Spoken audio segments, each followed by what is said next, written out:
Abanikazi bezinkampani zamakhaza eSoweto bashaya ngonyawo lonwabo ekulandeni izidumbu esibhedlela esikhulukazi kulelizwe.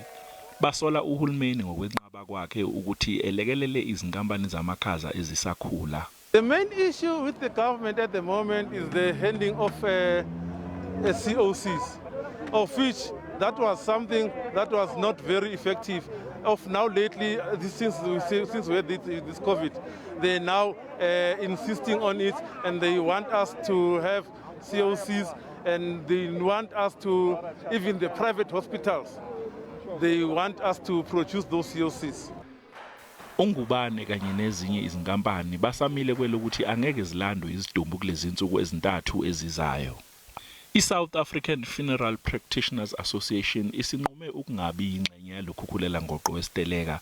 ISAFPA iyavuma ukuthi kufanele uhulumeni angenelele, kodwa ithi ezinye izikhalo azinasindo njengesikhalo esibhekiswe emnyangweni wezempilo okumele ukhiphe izitifiketi eziqinisekisa ukuthi lezi nkampani zamakhaza zihambisana nayo yonke imithetho yezempilo.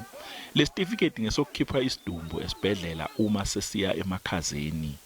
Most of those that are listed there, they are genuine, and we are complaining about. But it is the way this is vented to the government, because TINA as an association, we look at it and say, people who are going to suffer the most, it's our clients.